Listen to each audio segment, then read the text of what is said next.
Bienvenue dans cette 3e saison du podcast Récits Ocytociques. Merci pour votre fidélité, pour vos partages, pour vos commentaires et pour tous les échanges que l'on a en message privé. Ça me nourrit tellement de voir à quel point ces aventures vous touchent. Je vous promets une saison pleine de récits de naissance, riche en ocytocine et puissant d'enseignement. Si ça résonne juste pour vous, vous pouvez soutenir mon travail en faisant un don unique ou mensuel. Sur Tipeee, je vous mets en description du podcast un lien. Sur ce, je vous envoie plein de chaud doudou. Je vous souhaite une douce et agréable écoute. Et je vous dis à très bientôt.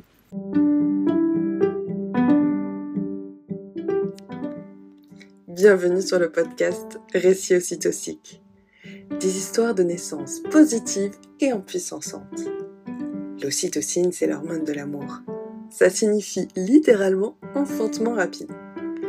Je m'appelle Charlotte Ordou et j'ai l'honneur d'accompagner les familles en tant que doula. C'est durant ma dernière grossesse, où je cherchais à me nourrir de récits inspirants, que j'ai lancé les lives ocytociques sur Instagram. Vous retrouverez ici nos échanges. Porter l'espace pendant que mes invités viennent se livrer en toute authenticité est une expérience enthousiasmante et riche d'enseignements. Car il n'y a que les personnes qui enfantent pour savoir ce qui leur est juste. Installez-vous confortablement et plongez avec moi dans un bain d'ocytocine. Oh, ça a l'air de fonctionner. Bonjour. Oh, c'est cool. Ça va? Écoute, soulagée. Et toi, comment tu te sens ce matin? Ça va. Un petit coup de pression d'Instagram parce que moi, je sais pas si tu vois les notifications que ça envoie quand il y a un live, mais urgent. Ah d'accord. Ah d'accord. Urgent. Bon. Ok. Non, c'est tout bon. Non, super. En tout cas, je suis vraiment ravie que tu sois avec moi là ce matin. Ouais. Pour nous raconter tes récits de naissance et de grossesse.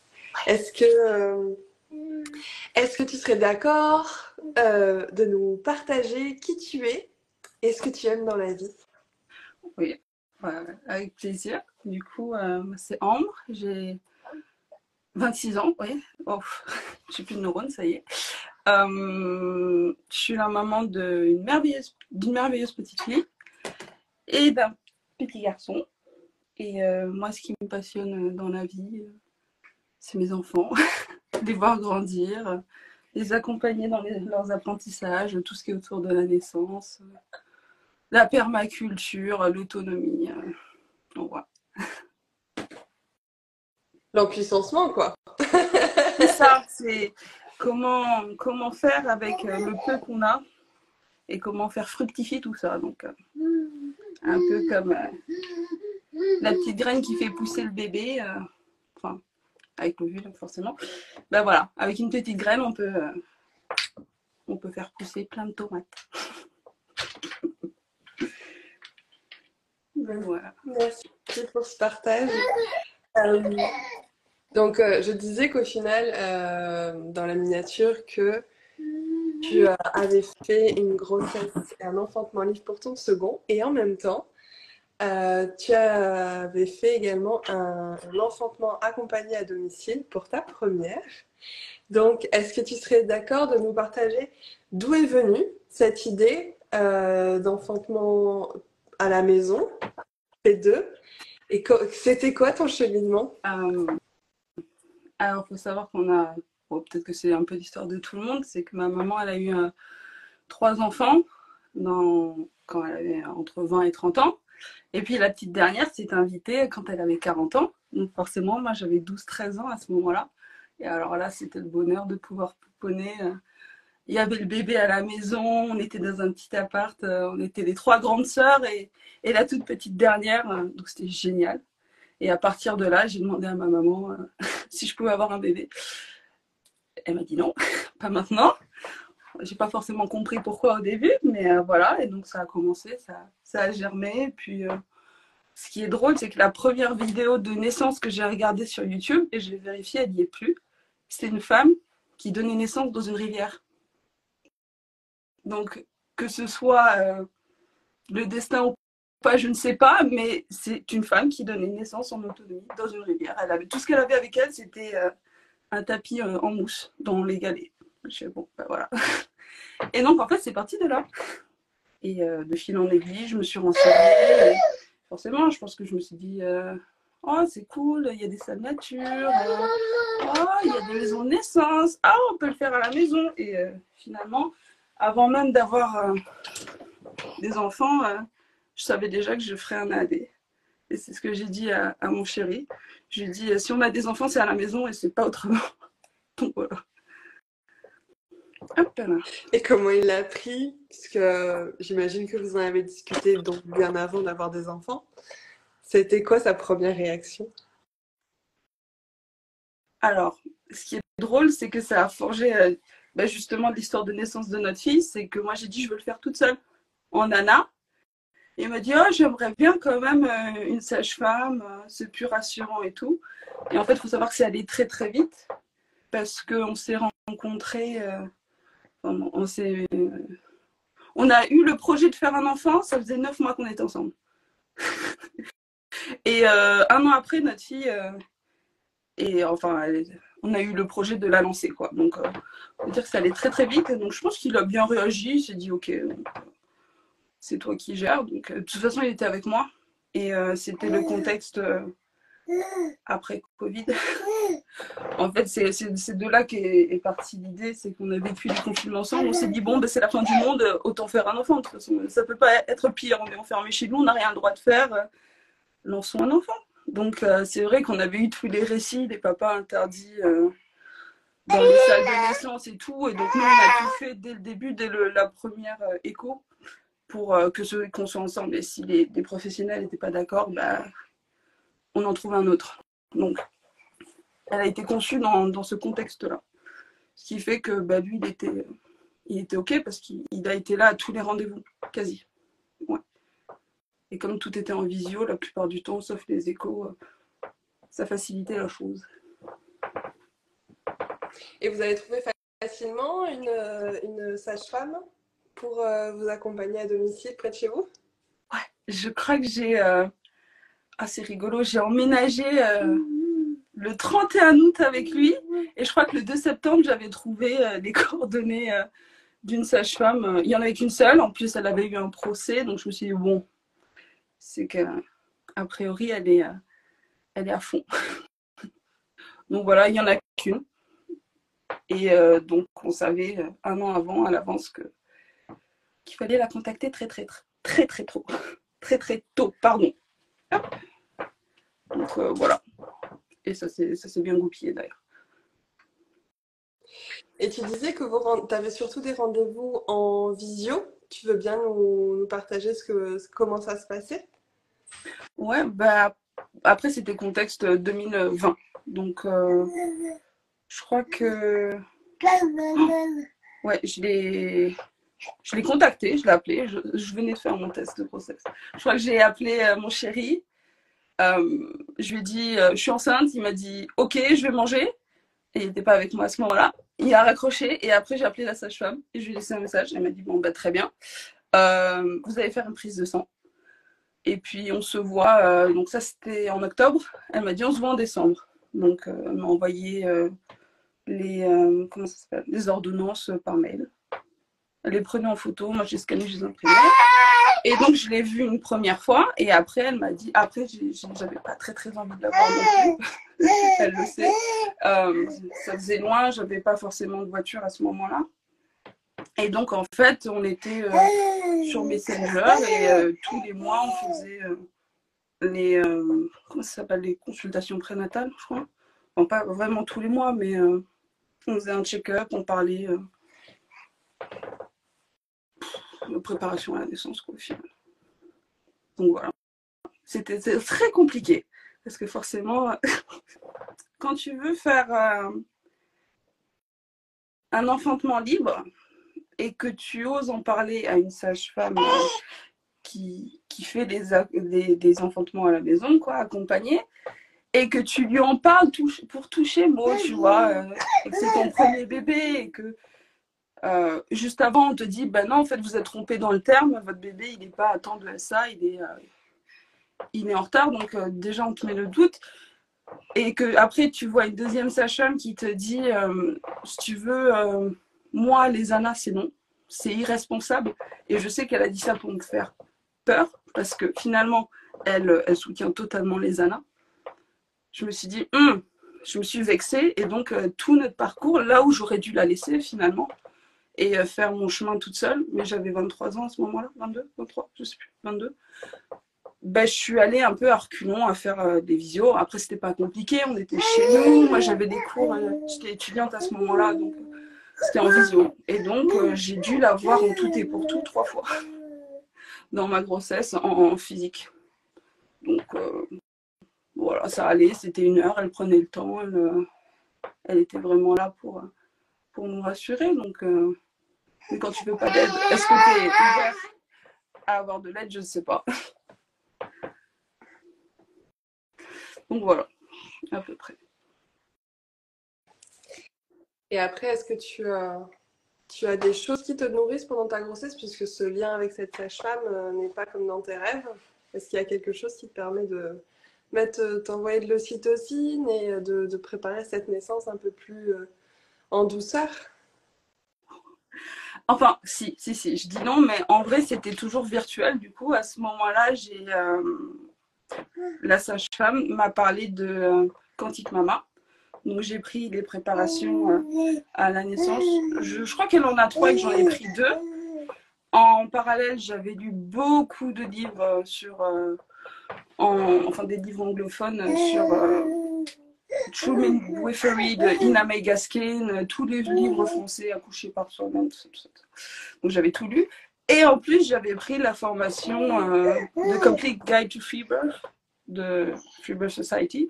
Donc j'avais vu tout ça. Donc je me rassurais à ce moment-là, un petit peu comme ça, de me dire, bon, a priori, si ça doit bien se passer, ça se passera bien. Et au pire, on ira.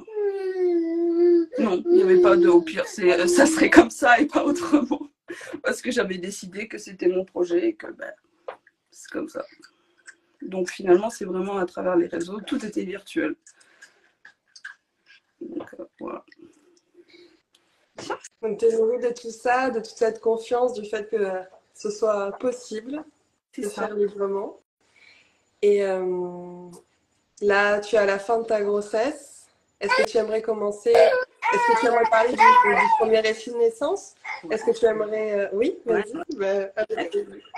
Du coup, ma fille, elle a été conçue tout de suite. On l'a appelée avec son papa. 3 jours plus tard, j'ai pris une photo témoin en disant je suis enceinte. Finalement, j'étais enceinte. Donc voilà, il s'est passé tout le déroulé de la grossesse et on est arrivé au mois de juin. Son terme, c'était le 1er juillet. Donc, arrivé au mois de juin, je suis en mode, il faut absolument pas que mon bébé il arrive parce que mon chéri, à ce moment-là, il était en cours à Nantes et moi, j'étais à Tours.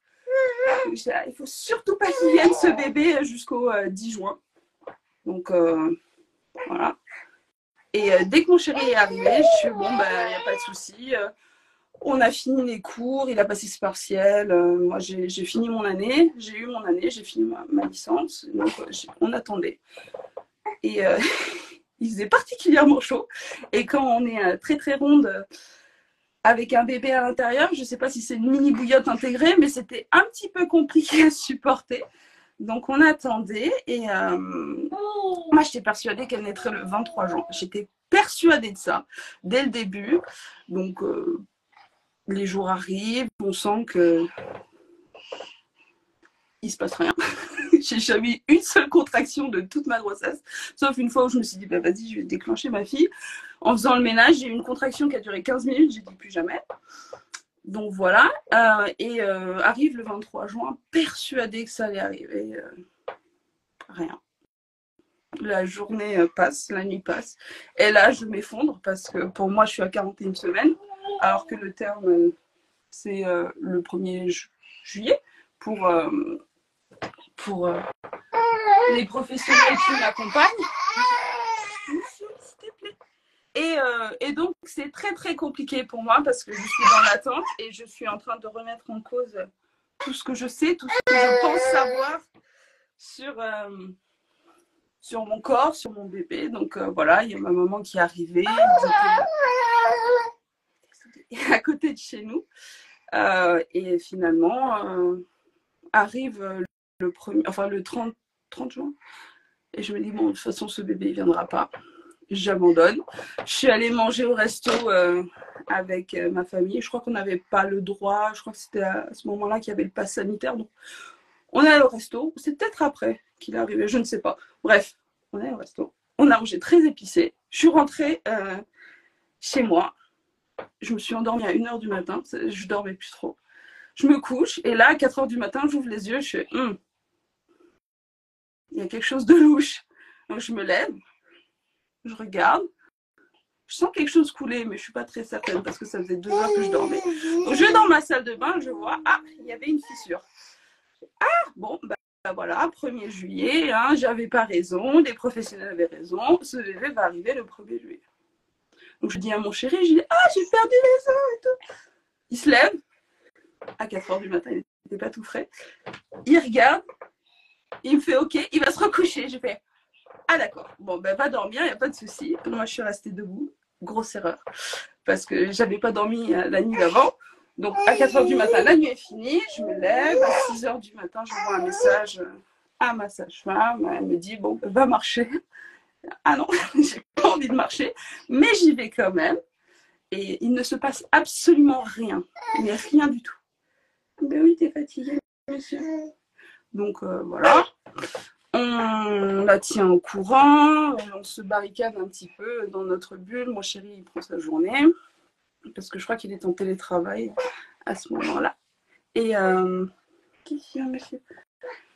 Et donc voilà, il arrive midi, il ne se passe rien, je ne mange pas, je ne bois pas, et ça va. Je ne conseille pas, voilà. Je suis à fond dans mon truc et je ne comprends pas pourquoi mon bébé ne vient pas. Donc on va faire une deuxième balade. J'y vais à reculons. Et puis finalement, on va chez la sage-femme. Parce que ce jour-là, j'avais une échographie à faire. Et je voulais absolument pas faire d'échographie au début. Et finalement, je me suis retrouvée avec 6 échos. En tout, parce que, voilà, fallait vérifier, machin. Voilà. Donc, toute contente, moi, j'avais annulé mon rendez-vous. Sauf que, on va chez la sage-femme. Et elle me dit, il faut faire un monito. Est-ce que tu ressens quelque chose? J'ai dit, non. Ça picote. Il fait non, ça picote, c'est tout. Elle me dit, mais en fait, ce qui picote, c'est toutes les 10 minutes, tu as une contraction. Je fais, ouais, bon, ok, pas de souci. Donc là, ça fait plus de 12 heures que la poche est fissurée. Donc il y a le protocole, et moi, j'ai toujours ça en tête, en fait. Le protocole, elle va me lâcher, elle va me transférer. Donc voilà, bon, c'est pas grave, hein, mais elle me donne sa potion magique. Et on rentre chez nous et à 9h du soir avec mon chéri, on décide d'utiliser sa petite potion qui marche très très bien. Donc on s'enferme dans notre cocon, on gonfle la piscine, on la remplit, on a le ballon et finalement ça commence comme ça.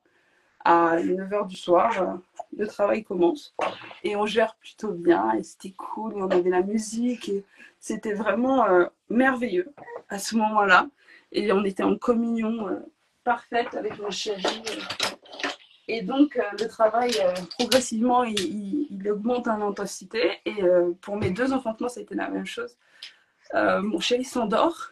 Et à ce moment-là, je fais mon cheminement toute seule. Et je gère plutôt bien. Jusqu'au moment où je me dis, bon, faut vraiment que je rentre dans la piscine. Parce que là, j'en peux plus. Je suis fatiguée, j'ai mal, j'ai envie de me soulager et ça marche. Ça marche très bien. On avait des petites lumières autour de la piscine qu'on avait achetées parce que je ne voulais pas la louer. Je voulais ma piscine. Petit spoiler, elle n'est pas née à la piscine. Donc voilà. Et en fait, ça m'a tellement détendue que le travail s'est arrêté. Et là, je me regardais, je me suis dit, mince, on dirait une baleine dans une piscine. Il n'y a pas de bébé, il doit être 1 h du matin. La sage-femme, je ne l'ai pas tenue au courant parce que c'était mon souhait. Je me suis dit, je ne vais pas l'appeler, c'est pas grave, mais pas de souci, elle dort. Et donc voilà, et donc en fait, je panique. Je me mets à paniquer, donc je dis à mon chéri que ça peut pas le faire, qu'il faut que je m'aide, qu'il faut que j'aille marcher.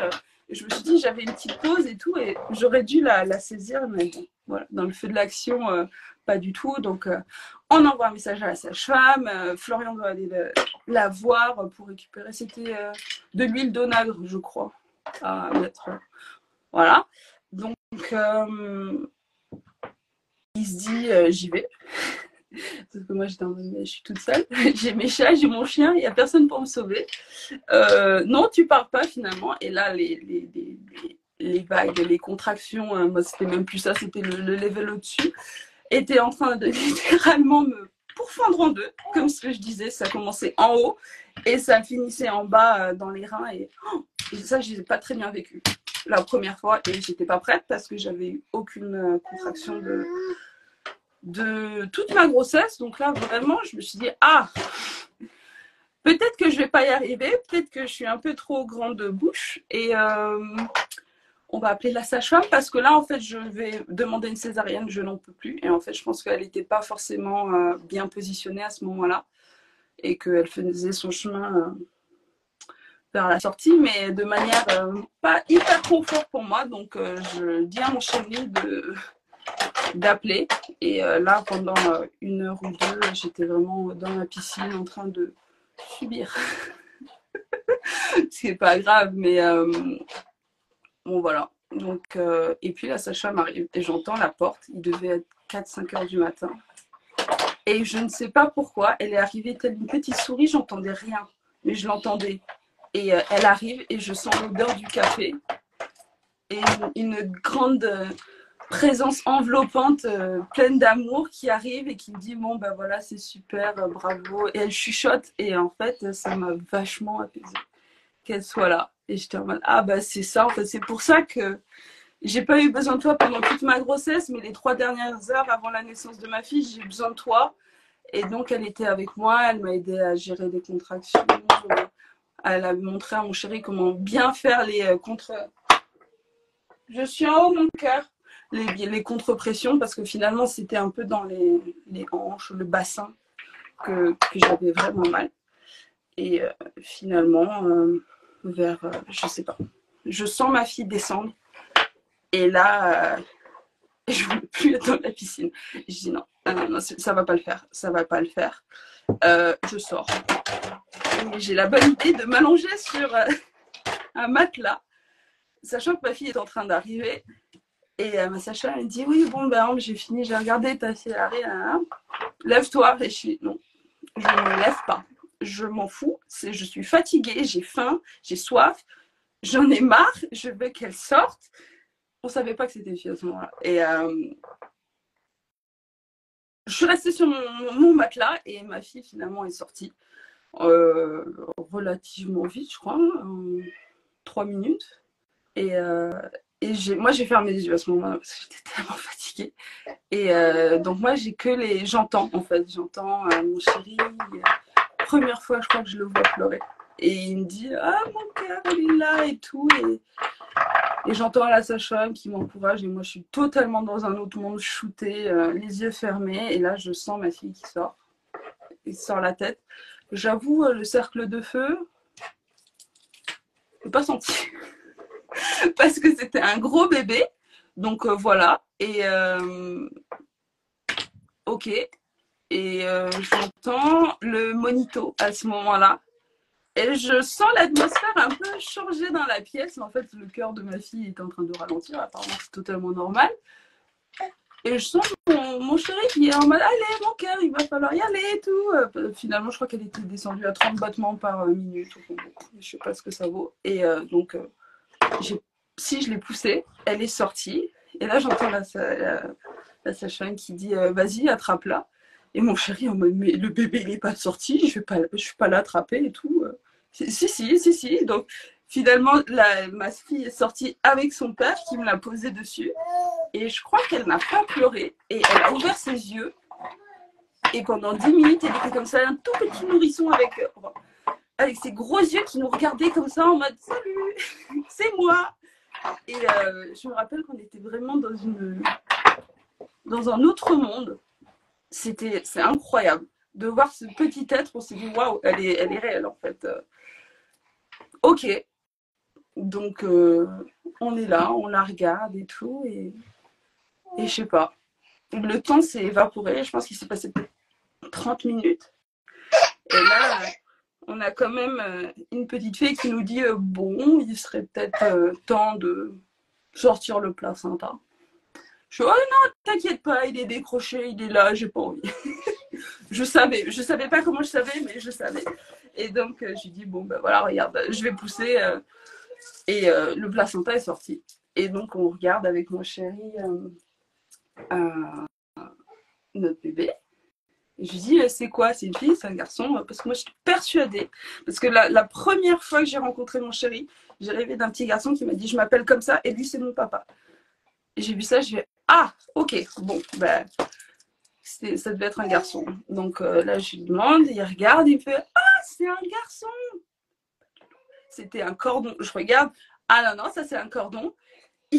Il soulève finalement le cordon. Ah, c'est une fille! Et ce qui est très drôle, c'est qu'on n'avait qu'un seul prénom pour une petite fille. Et donc voilà, on était fixés parce qu'on n'avait pas de prénom pour un petit garçon. Donc voilà. Et donc est arrivée notre petite dans notre vie. Et voilà, ça a commencé comme ça. Et je sais pas, tellement de bons souvenirs d'être chez moi à ce moment-là avec mon bébé et tout. Et on la pèse et on la laisse attachée à son placenta 7 heures, un truc comme ça. Et après, je l'ai enlevé parce que finalement, avec les chats et tout, les petits poils, les chats, le chien, j'avais pas très envie, c'était pas hyper hygiénique. Donc voilà, on les a séparés. Elle est née à 7 heures du matin. Et on se met sur le lit, elle n'était pas encore séparée. Et là, on ouvre le volet. Avec, ah, mais c'est le jour et tout. On était totalement perchés, on ne savait pas du tout quelle heure il était. Et voilà, donc j'ai ma maman qui est venue rapidement. Je l'ai présentée à ma petite sœur. Donc voilà. Et ça a commencé comme ça, tout en douceur. L'allaitement, ça s'est bien passé tout de suite. Et en fait, je ne m'étais même pas renseignée. Parce que pour moi, ça coulait de source. Je me suis dit, bon, je suis tombée enceinte tout de suite, c'est une chance. L'allaitement, ça devrait être pareil, un peu insouciante de me dire, donc j'ai eu une crevasse ou deux. Je me suis dit, bon. J'ai acheté des coquillages parce que je m'étais hyper informée pour ce qu'il fallait acheter et comment faire, les positions. Donc au final, ça a coulé tout seul et voilà, elle est née le 2 juillet, pour pas naître le jour du terme. Juste pour leur dire, vous n'aviez pas raison. Et voilà. Et la maternité s'est super bien passée. Enfin, la maternité. L'entrée dans la maternité, la matrescence et tout ça, s'est bien passé. Mais le petit problème, c'est que j'avais des lochis, comme ça qu'on appelle ça. Et ça a duré très longtemps. Et je n'ai pas compris pourquoi. Donc, entre-temps, je reçois un appel de... Comment ça s'appelle ? L'éducation nationale qui me dit que j'ai une place en master, trop contente parce que j'avais pas de master. Je me suis dit bon bah tant pis, j'aurai un bébé, j'ai pas de master, tout ça. Donc on va trop contente. Et là je me pose la question quand même, mais j'ai un bébé, j'ai pas de place en crèche, j'ai pas d'assistante maternelle, j'ai pas de travail, on n'a pas de travail. Comment on va faire? Donc voilà, ça se passe, je m'inscris. J'ai un rendez-vous post-natal avec la fameuse sage-femme, mais en septembre. Et là, je lui dis, je sais pas, je suis mitigée sur la naissance. Je comprends pas, je sais pas ce qui se passe. Et elle me regarde et elle me dit, mais tu sais, c'est pas que comme sur Instagram. Tout n'est pas beau, tous les enfantements ne sont pas beaux, pas magiques et tout. Et des fois, ouais, tu donnes naissance allongée sur le dos et c'est bien aussi. C'est pas... Tout n'est pas magique comme chez Karine la sage-femme. C'est exactement ce qu'elle m'a dit. Et moi, j'ai fait, t'es cap ou t'es pas cap? On va voir. Donc voilà. les lochis s'arrêtent. J'ai fait bon, ben voilà, je fais le deuil de cet enfantement rêvé dans la piscine et tout, ce que j'imaginais moi. Et ok, donc ça se passe. Je fais ma rentrée à la fac. J'ai un accident de voiture, je me dis bon, fallait pas que j'y aille, il faut pas que j'aille en master, je vais pas travailler pour l'éducation nationale. Et laisser mon bébé à la crèche, ça ne va pas. Il y a une dissonance cognitive, je ne veux pas. Donc, je fais ma rentrée, je pars avant la fin et je dis non. Donc, on est lancé à plein temps dans la maternité. Wouhou, let's go. Elle a 2 mois et je sais que je vais m'en occuper. Et donc, de là, je me dis bon, ok. Donc, on va se lancer dans la vie. Ça y est, on a un enfant, on a fini nos études, let's go. Et là, on se lance dans la vie. Il ne faut pas croire que c'est tout positif, tout longitudinal, parce qu'on s'est cassé la tête, on s'est cassé le nez. On est arrivé en 2022 et on s'est dit, oh my god, on nous a vendu du rêve. Le travail, ça se passe pas forcément bien. Bon, la petite, elle allait très bien et tout. Le travail, c'est pas bien. On est dans une ville qu'on n'aime pas. On n'a personne autour de nous. C'est la fin du monde, c'est le chaos. Et avec mon chéri, on a la bonne idée de se dire, est-ce qu'on ferait pas un bébé ? C'est la fin du monde, il y a le Covid, on fait un bébé. C'est la fin du monde, on n'a plus de travail, on est dans une maison qu'on n'aime pas, enfin bref, on n'aime rien. Est-ce qu'on ferait pas un bébé ? Il me dit go. 5 jours plus tard, je suis enceinte. Bon. Et à ce moment-là, mon chéri s'en va. Il part avec un ami en week-end et je lui envoie un message. J'ai envie de nouilles chinoises, ce que j'ai mangé pendant toute ma grossesse avec ma fille. Et il rigole parce que ça fait 12 heures qu'il est parti. Et il me dit, bon, bah, elle est enceinte. Je dis, ouais. Allez, je suis enceinte. Sauf que je doute de moi. Je suis en mode, c'est pas possible. On a appelé cet enfant. Ok. Et je suis infecte. Et il me dit, de toute façon, t'es enceinte, c'est bon. Il est revenu. Laisse tomber. Je dis, ok, si je suis enceinte, par contre, je ne fais rien. Je ne fais rien si je ne veux rien faire. Je n'aime pas cette ville. Je ne veux voir personne.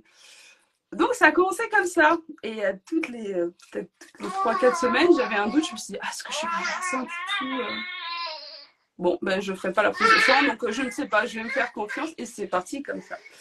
Et donc, on a déménagé. Et à partir du moment, au final, où il était dans mon ventre, tout s'est mis à aller bien.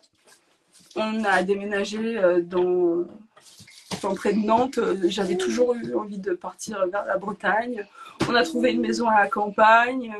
Notre fille, elles étaient épanouies. On avait un jardin. Enfin, tout ce qu'on n'avait pas, eh ben, on l'a eu d'un coup. Donc, on s'est dit, bon, belle leçon. Donc, je suis peut-être enceinte de 3 mois, à peu près. Je ne sais pas exactement quand est-ce qu'il a été conçu, hein. Mais j'hésite entre 2 dates. Et c'est encore ces 2 dates-là qui vont me faire pas mal douter vers la fin de la grossesse. Donc voilà, on déménage. Et puis là, j'arrive dans une région et je regarde sur la PAD.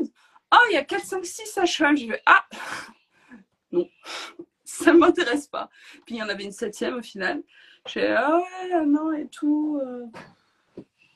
Pas très envie. Donc au final, en fait, on s'était lancé à fond dans la grossesse libre. Et dès que j'avais un doute, je me suis dit, ah, peut-être que, enfin, non. Non, mon bébé, il me disait non, et confiance en toi et tout. Je me suis dit, bon, c'est bizarre quand même, parce que d'habitude, je suis très angoissée. Mais non.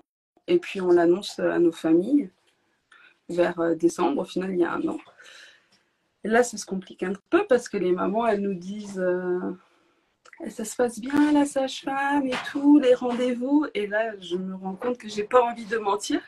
Et donc, je crois que j'en avais parlé au village. J'ai laissé les gens inventer une histoire.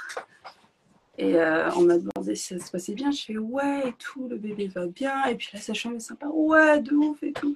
Sans jamais moi en parler, au final, c'est ce que je disais, c'est que les gens s'inventent une histoire et ils se racontent ce qu'ils ont envie d'entendre. Et donc au final, moi, ça m'allait bien parce que je n'allais pas partager d'échographie ni rien parce que ça me regardait.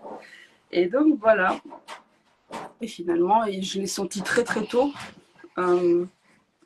Donc dès que j'avais un doute, que je me suis dit est-ce que j'irais pas je sais pas, Ben non, ma voiture marchait pas, ou le bébé bougeait. Ou... Je me suis dit, ah non, mais c'est l'heure de la sieste. Je me cherchais des excuses à chaque fois, parce qu'au final, j'avais rien envie de faire. Parce que j'étais bien, j'avais confiance. Et donc, c'est vraiment, j'ai décidé d'écouter mon fils. Et me dire, bon, ben voilà, t'as pas forcément envie qu'on aille voir des professionnels, donc je te fais confiance, ça marche. Tu me demandes d'avoir confiance, tout va bien depuis que tu es là. Ok. Donc les mois passent, on arrive en janvier, février, mars. Et on avait dit à tout le monde que ce bébé devait arriver pour mi-avril, début avril, pas du tout. Il devait arriver pour mi-mars. Donc moi, dans ma tête, je suis en mode, bon, on est vers le 17. Il devrait naître entre le 17 et le 22. Trop bien. Je vais avoir mon bébé. Pas du tout. Et il a dit, t'as confiance? Ben, jusqu'à quel point est-ce que tu vas avoir confiance en fait? Parce que bon, voilà, donc mon chéri, il est là, il n'est pas là, il part, il revient, il a son travail et tout, donc c'est un peu compliqué de laisser son travail pendant 2, 3, 4 semaines à attendre, parce que finalement, on ne savait pas, on ne savait rien. Tout ce qu'on savait, c'est qu'on ne savait pas. Je crois que c'est le petit prince qui dit ça. Et donc, le 17 passe, et je commence à serrer les dents, 18, 19, 20, 21, 22. Et on arrive au 23. Et là, je perds mes moyens, je suis en mode, on est à 41 semaines. Ok. Qu'est-ce que je fais maintenant? J'attends. Et puis on arrive à 42 semaines et je me suis dit, qu'est-ce qu'on fait maintenant? Eh ben, on attend. Et en parallèle, j'avais rencontré Elisabeth qui avait fait des cercles de naissance. Je crois que ça venait de commencer. Elle a commencé une semaine avant que mon fils naisse. Et donc j'arrive à 42 semaines et là je m'effondre. Et je me dis, oh non, c'est pas possible. Ma fille, elle est née à 42 plus 2, selon mes dates. J'ai dit, c'est pas possible, ça va pas recommencer. Donc j'écris des petits messages sur Facebook et il y a plein de femmes qui me disent aie confiance en toi, parce qu'en fait je savais pas si j'étais à 42, 43, au final ça change rien. Il avait juste besoin du temps dont il avait besoin. Et donc il y a plein de... C'est la première fois finalement que j'écris vraiment que j'en peux plus, que je suis perdue, que je ne sais pas ce que je vais faire en fait. C'est parce que je suis responsable, personne ne sait que cet enfant existe. La CAF, c'est pas déclaré, donc rien, il n'y a aucun, je peux même pas prouver que je suis à part mon ventre. Et donc voilà. Et donc on arrive à 42 semaines et un jour. Ou 43, finalement on ne sait pas. Et là je sens des contractions le matin. Je suis bon, ok. Par contre, c'est la première fois que j'ai des contractions. Donc je ne vais pas les laisser partir. Donc je me réveille à 7h du matin et jusqu'à 14h. Je bouge dans tous les sens. Je danse avec ma fille, je rigole et tout. Et pour la petite blague, avec mon chéri, on s'est dit, on va faire comme dans l'âge de glace. Si le bébé arrive, tu m'envoies pêche. C'est le mot de code. C'est pêche et je rentre. Donc voilà. J'envoie, bon, t'excites pas trop, mais je crois que pêche. Voilà. Et donc il est rentré. Et donc à midi, mon chéri rentre, il est en mode ouais, tout se passe bien. Ah ouais, non, j'ai juste des contractions, je sens rien, je vois mon ventre qui se contracte et tout. Parce qu'au final, j'ai pas vraiment eu de contraction dans cette grossesse-là non plus. Donc je vois et tout. Et là, je couche ma fille et je me suis dit, ça va s'arrêter. Ça va s'arrêter. Si je me pose, si je m'assois, ça va s'arrêter. Et ça s'est arrêté. Et là, je m'effondre. Je me suis dit, c'est pas possible, je vais être enceinte jusqu'à la fin du monde. À 46 semaines, je me fais une césarienne toute seule. J'en ai marre. Donc, je me suis laissé du temps encore. Et voilà. Et c'est comme ça que ça a commencé la naissance de ce petit monsieur. Donc, ça s'arrête. Et moi, je suis fâchée, je suis vexée parce que j'ai tout préparé. Avec ma fille, on allait chercher des fleurs. Partout dans la campagne, au milieu des vaches. On avait tout préparé pour que ce soit parfait. Et finalement, il y avait même un magnolia, c'était magnifique. Et ça s'arrête. Ça s'arrête. Donc ma fille se réveille de sa sieste. Et là, il y a mon chéri. Et je lui dis, mais de toute façon, c'est de ta faute, je veux pas te voir, je m'en vais. Donc je prends ma fille, je prends ma voiture et je m'en vais. Ouais, c'est bon, j'en ai marre d'être ici. Et donc à ce moment-là, je vais récupérer des colis, des gros colis. Je crois qu'il y avait 45 kilos de colis en tout. Donc voilà, je porte mes trucs et tout, et on me demande, madame, ça va et tout. Ah ouais, pas de souci, de toute façon. Pas grave, je suis superwoman. Ce bébé ne vient pas. Tu vas voir. Tu vas voir si tu viens pas. Après, c'était pas méchant et tout. Et là, je rentre avec ma fille, et donc il se passe rien. Je vois des fois mon ventre se contracter, je suis en mode, bon, c'est pas grave, tant pis. On est à 42 plus de demain, le terme de ma fille, on verra. Donc ce soir-là, on rigole avec mon chéri, on regarde des vidéos sur TikTok. On est posé dans notre lit, notre fille dort. De toute façon, j'ai arrêté de me réveiller, enfin de me coucher en espérant qu'il arrive dans la nuit parce que ça n'arrivera pas. Et là, je sais pas, on regarde une vidéo drôle et j'entends pac. Je fais mais non. Je crois que je me suis pété la hanche et tout parce que j'étais en train de bouger à ce moment-là. Et je regarde et mon legging s'était trempé. J'ai fait ok, pas de souci, on y va. J'étais prête à aller me coucher. J'avais plus du tout envie. Ok, donc je descends. Et là, j'étais pas prête. Là, j'étais pas prête parce que ça a commencé immédiatement. Et donc je descends et en 5 minutes, j'ai des contractions tout le temps. J'ai jamais chronométré, donc je ne sais pas. J'envoie un message rigolo à mon chéri en mode help. Il n'a pas répondu. Et là, je suis bloquée dans ma salle de bain. J'ai mal. C'est pas que j'ai mal, mais c'est que c'est intense, donc je peux pas trop bouger et tout. Et lui, il est sur son téléphone, il regarde des vidéos, il regarde TikTok et il vient pas. Je suis accouchée toute seule. Donc je m'énerve, je monte, je lui dis non mais t'es sérieux et tout, ton enfant va naître. Et t'es en haut, t'es pas là, il faut que tu sois là. Je lui ai mis un coup de pression, je pense que j'étais déjà un peu partie. Et donc il s'active et tout, et on descend, il me met le chauffage. Là on transforme la maison en cocon douillet. Vraiment, on a allumé les lumières et on faisait vraiment les embrouilles parce qu'on était trop contents, parce qu'au final, ça faisait un moment qu'on l'attendait, ce bébé, on savait pas s'il était bien réel, s'il avait 3 bras ou pas, parce que finalement on ne savait rien. Et voilà. Et donc, je me suspends et tout, et finalement, je me rends compte que je gère très très bien et que j'ai pas forcément besoin de lui. Donc, je lui dis bon, bah vas-y, pose-toi parce que là, t'es avec moi, tu m'énerves. Et j'ai pas envie de te voir. Et va te reposer, fais ton truc. Moi, je vais dans la salle de bain. Donc, il y a des moments où je regarde vers lui. Et voilà. Et donc, après, je m'isole à nouveau. Et je vais dans la salle de bain, je vais dans la douche parce que je sens que ça va vite quand même. Et j'avais visualisé un enfantement de 5 à 7 heures qui faisait mal quand même parce que bon, j'avais rien senti toute ma grossesse. Je me suis dit, tant qu'à faire, autant que je sente la douleur, l'intensité, parce que là, en fait, ça fait quasiment 10 mois, j'attends. Go. Donc, je suis une warrior. Je peux. Je suis capable. C'est ce que je dis à ma fille tout le temps, elle est capable. Donc voilà. Et là, je vais dans la salle de bain et je m'enferme dans le noir, sous la douche. Et il se passe un truc merveilleux, c'est que les femmes parlent de vagues. Et là, j'étais vraiment dans les vagues, mais de façon paisible, pas dans l'appréhension comme avec ma première, mais vraiment dans l'acceptation. Et c'est rigolo parce que moi, j'avais l'impression d'être à la mer et j'inspirais et j'expirais en sifflotant. Et on se serait vraiment cru sur une plage. Et mon chéri m'a dit qu'il avait rêvé qu'il était à la mer. Donc voilà.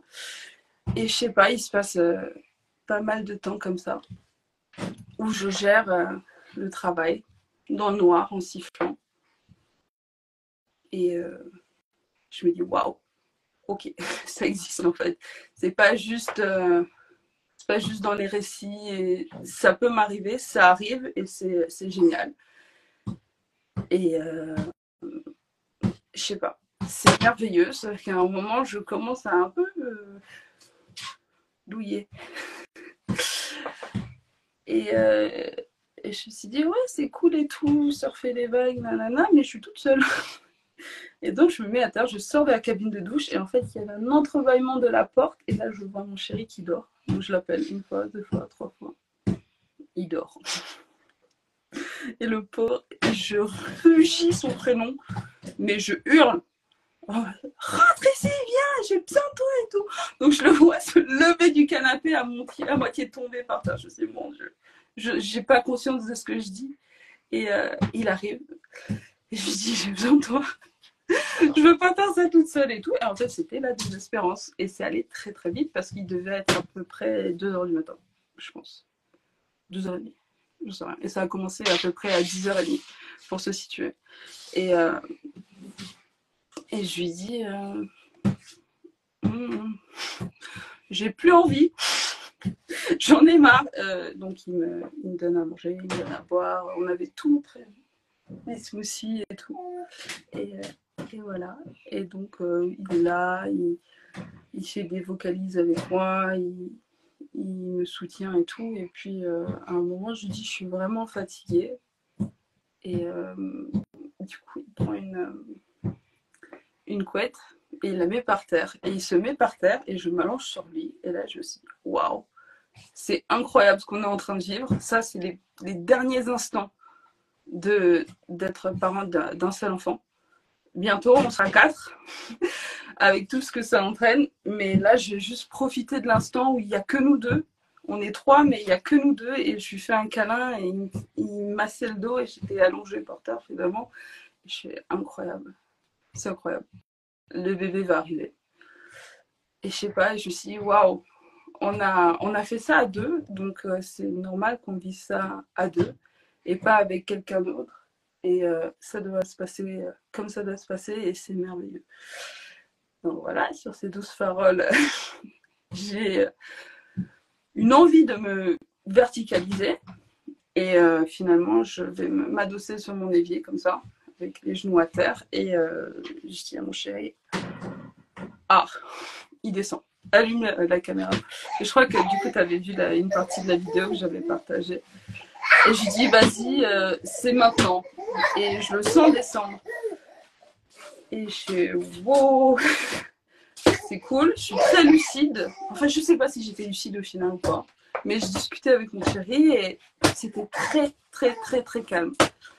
Et donc, il entame sa descente. Et j'avoue, ça brûle un peu, mais c'est agréable. Ça va. Et donc on discute. Et là, mon chéri me propose de me mettre dans une position de lever ma jambe finalement, parce qu'avec les jambes serrées, je sais pas comment on aurait pu sortir ce pauvre enfant. Mais et donc voilà. Et en fait, ça me donne un ancrage parce que j'ai un pied à terre. Et là, je sens vraiment qu'en fait, il peut arriver à tout moment. Donc je le sens descendre. J'avoue,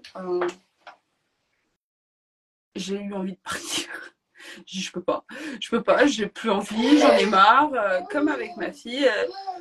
C'est bon, ça a assez duré, je suis fatiguée, j'ai envie de partir. Et là, mon chéri, il me recentre un peu. Et il me dit, mais non, t'es capable et tout, tu vas y arriver, on y est et tout. Et là, il commence à faire ce qu'on avait fait aussi avec ma fille.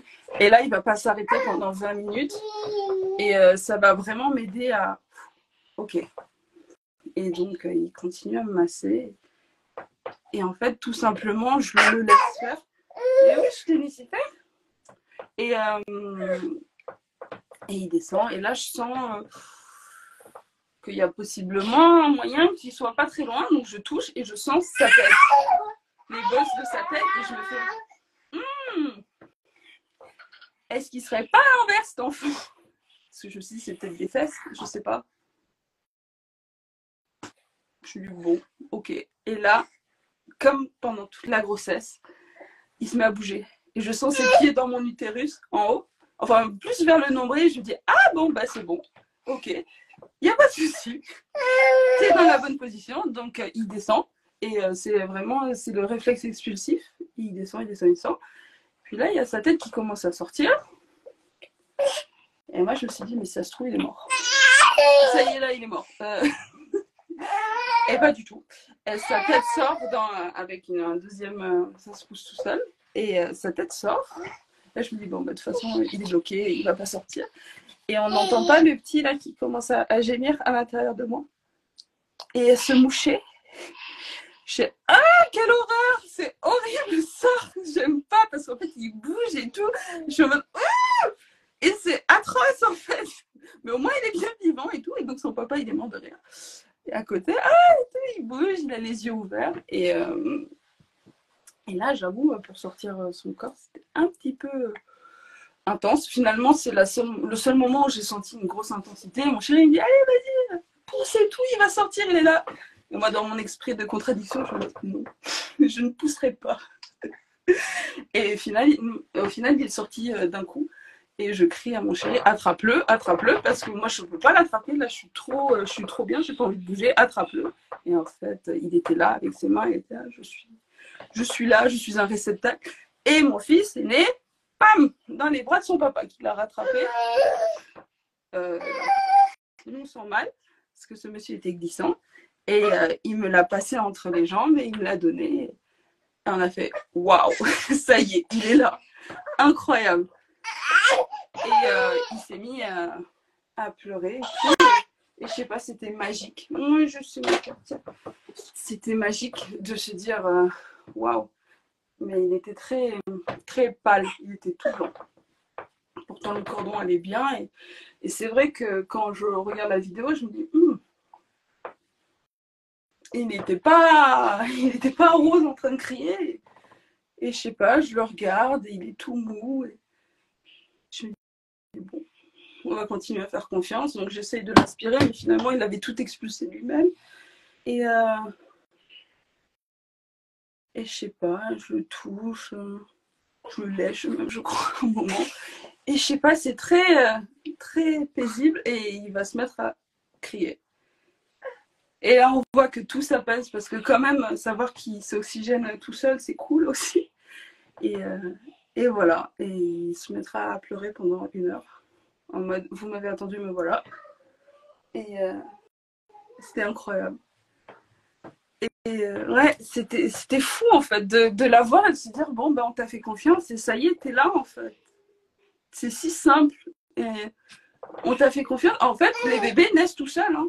Ils se créent, bon, pas forcément tout seuls, mais ils grandissent tout seuls et ils s'enfantent tout seuls. C'est comme Kirikou. Donc voilà. Et on le regarde et mon chéri me dit on a un fils. Je dis je sais. Et ce qui fait écho à la première nuit où j'ai rencontré mon chéri. Je m'appelle machin. Et lui, c'est mon papa. Et je fais oui, c'est machin. Et après, en fait, on avait choisi notre prénom 10 jours avant. Parce que je l'aimais plus, ce prénom. Je me dis, tout le monde le connaît, j'ai trop été exposée, j'en ai vu des partout, des comme ça.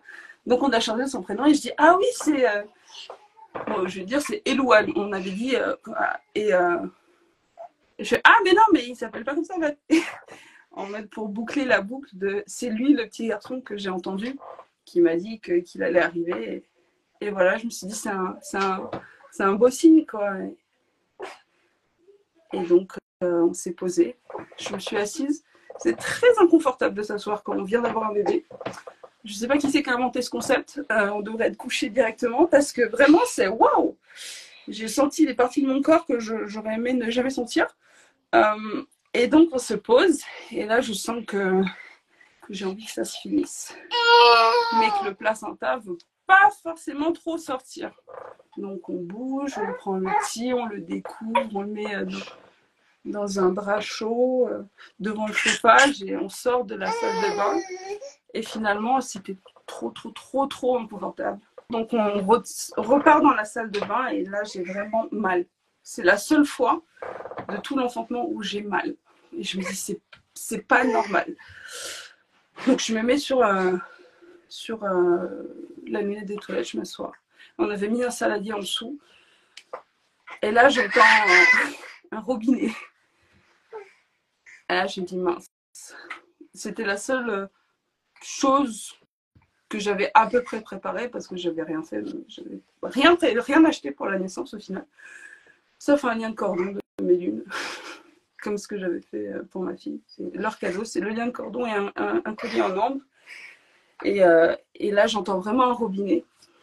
Et je me dis, j'ai pas trop confiance là. Donc on avait acheté de la bourse à Pasteur et j'ai décidé d'en prendre 2 fois, je crois, en 10 minutes parce que je commençais à avoir la tête qui tournait et tout. Donc est-ce que c'est une hémorragie ou pas, je ne sais pas. Mais en tout cas, c'était assez conséquent et donc là je pousse pour que le placenta sorte et finalement il est sorti alors que je pensais pas, il était entier. Et je dis accouchement terminé. Je sais pas si j'ai cru que j'étais dans un film ou quoi, mais ça m'a beaucoup fait rire sur le coup. Et je regarde, il est 4h15, bon, finalement 1 heure après qu'il soit né. Et ça continue de couler. Donc c'est à ce moment-là que je prends la deuxième dose de bourse à Pasteur et ça s'arrête. Donc finalement, on regarde le placenta. Il est entier, il est bien. Et on décide de couper. Non, c'est pas à ce moment-là qu'on a décidé de couper. Et donc je suis contente, j'ai le petit contre moi. Et là, je vais pour me lever.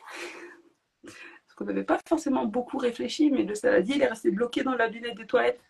Donc on s'est dit, qu'est-ce qu'on fait? Parce que là, j'ai un bébé. Je vais pas passer mon bébé sous la lunette des toilettes quand même. Je coupe le truc, enfin le cordon ou pas. Et en mode, non, mon chéri me dit, non, t'inquiète pas, vas-y, sors, je m'en occupe. Ah, d'accord. Donc je vais à la douche. Et là, je vois mon chéri en équilibriste en train de tenir le bébé, de lever la lunette des toilettes. Donc la première chose qu'il a fait, c'est passer la lunette des toilettes et rester avec son papa. Et donc je prends une douche. Alors c'est merveilleux, une douche après un enfantement. Et je me nettoie et finalement, il doit être à peu près 5h du matin. Et je prends mon fils. On le sépare de son placenta parce que j'ai pas envie. Et il nous regarde, il arrête de pleurer. Je dis, bon, ok, c'est peut-être la bonne chose à faire. Et on monte. Et je me rappelle, mon chéri, il était, ah mon Dieu, et tout. Est-ce que ça va aller pour monter? Ah oui, oui, très bien. Et comme s'il s'était rien passé. Et donc, je monte et je m'installe dans le lit. Et là, on se découvre tous les trois. Et il se met à téter tout de suite. Et on se dit, waouh, on a vraiment fait ça. Là, dans la nuit, notre fille s'est pas réveillée. On avait prévu qu'elle soit là et tout. Rien du tout. On a fait ça dans la nuit comme des voleurs et le matin on va se lever et on s'est couché à 3 et on se lève à 4, donc c'était sympa. Et là je l'appelle mon doux amant parce qu'il est descendu et il a tout nettoyé. Il a fait les machines à 5h du matin, il a nettoyé la salle de bain, il a tout préparé, enfin il a tout enlevé ce qu'il avait préparé pendant que moi j'étais en train de me lever avec mon petit. Et à 6h du matin, comme une horloge, ma fille s'est levée alors que d'habitude elle se réveille très très tard et je me suis dit, ah bon ben on va pas dormir maintenant. Et elle arrive et elle dit, oh le bébé, il y a un bébé. Et elle avait 18 mois à ce moment, 19 mois. Et donc la vie à 4 a commencé comme ça. Et c'est juste simple, comme ce qu'il m'avait promis finalement. En me disant, tu te fais confiance et ça va bien se passer. Et c'était juste, tout était simple et on n'a pas pensé à appeler une sage-femme à ce moment-là ou quoi que ce soit, même si j'ai eu contact d'une sage-femme à 1 heure de chez moi qui pourrait faire la déclaration et tout. Donc, on appelle nos familles. Je me rappellerai toute ma vie. Parce que tous les jours, j'appelais ma maman pour lui dire, bon, bah là, j'en ai marre, hein, parce que je lui avais pas dit le terme et tout. Parce qu'elle était en France et je me suis dit, si je lui dis, le bébé il va naître et j'ai pas forcément envie qu'elle soit là. Parce que pour la première, pareil, j'avais pas forcément besoin qu'elle soit là. Et donc, ça faisait une semaine que je lui avais dit, de toute façon, mon terme il est dépassé, t'étais là, mon bébé il viendra jamais, j'en ai marre de mentir. Comme s'il fallait lâcher tout ce qu'il fallait lâcher. Et donc, j'appelle ma maman, toujours avec la même tête, parce que finalement, j'étais très fatiguée. Et elle discute, elle parle, et moi je rigole parce qu'elle voit pas que j'ai mon bébé contre moi. Et là, je tourne la caméra, elle voit ma fille, et je la mets sur moi, et elle voit mon bébé, et j'ai fait waouh, même si elle est pas là, elle a vu ce petit bébé, elle était trop contente. Et comme si c'était pour lui montrer que voilà, si tu me fais confiance, tout se passe bien. Donc, il est né le 31 mars. Juste pour dire, oui, bon, c'est le dernier jour de mars, tu as dit que je naîtrai en mars, ok, je suis là. Mais j'ai voulu te donner raison en disant que je serais née en avril. Donc ça s'est passé comme ça. Je crois qu'il est né un vendredi, samedi, je sais pas. Et voilà, et donc on s'est pas trop préoccupé finalement de l'administratif, même si c'était un peu préparé. Et donc on avait eu le contact 10 jours avant d'une sage-femme qui était d'accord pour nous faire une attestation au cas où pour la mairie. Donc on décide quand même il y a ma fille juste on décide quand même d'aller la voir pour vérifier quand même qu'il aille bien, parce que c'est vrai qu'il avait des yeux qui coulaient. Bon, finalement c'était une immaturité et ça durait très longtemps. Et donc elle l'a examiné, nous a félicité, on s'est dit waouh, quand on se fait confiance, les bonnes personnes sont mises sur notre chemin. Donc finalement tout s'est très bien passé. Finalement elle nous a fait cette attestation. Et je crois qu'elle a fait les tests de Guthrie parce que je m'étais renseignée pour avoir, j'avais appelé le CRDN, je crois que ça s'appelle comme ça, pour qu'il m'envoie un buvard. Ouais, non, c'était un peu trop à fond parce que bon, voilà. Après c'est libre à chacun de le faire ou non. Mais moi ça me rassurait, je me suis dit bon. Donc elle l'a fait, tout s'est bien passé, et lui il a fait que de dormir au final. Il a beaucoup dormi, c'était un nourrisson parfait, il dormait beaucoup. Plus trop maintenant, mais bon, c'est normal, ça fait partie du jeu. Et donc on est rentré chez nous et on a déclaré sa naissance. J'avais utilisé un fichier que j'avais trouvé qui s'appelle, je sais plus comment ça s'appelle. The Zèbre, c'est Cécile. Ouais, c'est ça. Le certificat d'accouchement. Chez moi, ça passe pas trop. Ils ont regardé ce que c'était. Ils cherchaient finalement le papier pour la déclaration. Donc, mon chéri est revenu relativement vite. Il faut savoir qu'à ce moment-là, on était prêts à partir. Parce qu'on a tous écho de Noémie qui est passée il n'y a pas longtemps. Et j'avoue, moi, ça m'avait fait super peur. Me dire, bon, ben voilà, on est exactement dans la même situation. Tout pareil. Comment on fait ? Donc on était prêts à partir, mon chéri est arrivé, tout content. J'étais hyper stressée, donc je pense que j'ai un peu rembarré. Et il m'a dit ça s'est bien passé, ils nous ont félicité, Par contre, j'ai pas le papier. Ah, je fais, oh là, comment ça t'as pas le papier ?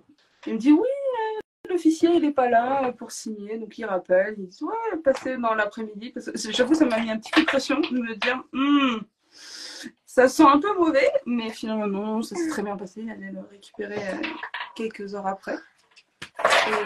Et de là, ça a filé normalement. Après, ben voilà, comme c'était une grossesse libre, ben, avec l'administration française, pourquoi faire simple quand on peut faire compliqué ?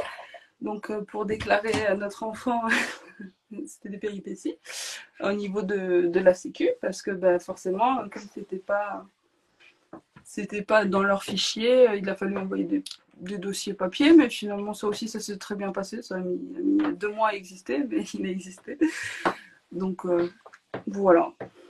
Et on s'est dit à refaire, peut-être qu'on déclarerait au moins la grossesse, histoire de faciliter l'administratif, mais sinon ça a été bien pris. On a eu les félicitations du maire quelques mois après. Enfin non, on les a eues. Et puis quelques mois après, on a été interviewés pour parler de l'accouchement à domicile. Et enfin, voilà, on a eu des cadeaux et tout. C'était cool. Et ils étaient super fiers. D'ailleurs, le week-end dernier, là, pour les fêtes de Noël, on a été reconnus. Ça m'a fait rire. Ah, c'est le bébé qui est né ici parce qu'on habite dans un tout petit village avec 1000 personnes, donc c'était sympa. Et au final, c'était tout s'est bien goupillé. Et c'est aussi pour rassurer les personnes que ben voilà, on n'a rien fait d'illégal et notre bébé il va très bien et nous on va très bien. Et finalement, est-ce qu'il ne faut pas juste apprendre à se faire confiance et à faire ce qui est bon pour soi, ce qui résonne avec soi, parce que ça aurait pu mal se passer, mais ça pouvait aussi très bien se passer. Et c'est surtout ça que je voudrais faire passer comme message. Je veux dire, si on se fait confiance, il peut se passer des choses bien. Pas toujours, mais il peut se passer des choses bien. Et tu fais je sais, mon cœur, je sais. Tu fais un travail extraordinaire de montrer que voilà, ça se passe bien aussi. Et même si ça se passe un peu mal, ça peut se passer bien. Et que finalement, c'est un peu le yin-yang. C'est un peu, voilà, il y a un peu de tout. Et il y a aussi beaucoup de bien aussi, parce qu'il mérite, c'est l'enfant mérite. Et, je vois que ça commence à être bien intense pour lui. Bah oui. Et donc, en tout cas, voilà. Vraiment, merci beaucoup. C'était un récit, deux récits incroyables. Comme tu disais, voilà, il peut vraiment se passer des choses extraordinaires et tu l'as senti depuis longtemps que c'était ce chemin-là qu'il t'était juste d'emprunter et c'était incroyable cette idée cette réalité que bah, quand tu suis ce qui t'est juste, tout s'arrange. Vous déménagez, vous allez déjà bien, vous rencontrez des personnes en postpartum immédiat pour faire la déclaration avec qui ça se passe super bien. Waouh, magique. Merci beaucoup. Je t'en prie. Est-ce qu'il y a quelque chose que tu as envie de partager avant qu'on termine? Faites-vous confiance. Je sais pas. Peut-être s'autoriser à rêver et s'autoriser à vivre ce qu'on a envie de vivre et peut-être pas toujours essayer de faire des compromis parce que c'est facile de compromettre à chaque fois et pour au bénéfice de qui, on ne sait pas, mais s'autoriser aussi à vivre ce qu'on a envie de vivre en fait. Parce que c'est pas illégal, on a le droit de rêver, mais les rêves aussi, ça peut être juste la réalité. Donc, est-ce que c'est un rêve ou un projet, ça je ne sais pas. Mais on peut vivre ce dont on rêve parce qu'au final, moi j'ai toujours imaginé avoir un bébé à la campagne, il y a des vaches à côté, avec ma fille, dans la pénombre, dans la nuit, intense mais doux. Juste avec mon chéri finalement et j'en ai rêvé et ben, finalement on l'a fait, donc ça n'arrive pas qu'aux autres. Il faut juste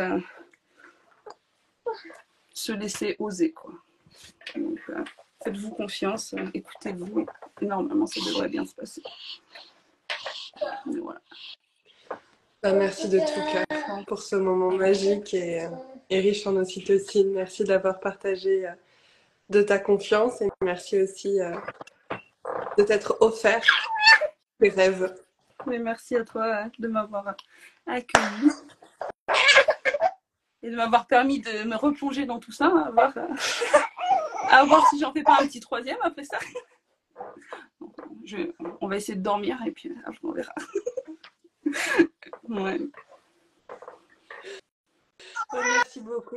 J'envoie plein d'amour à toute ta magnifique famille et je te dis à très bientôt. Toi aussi. Belle fête.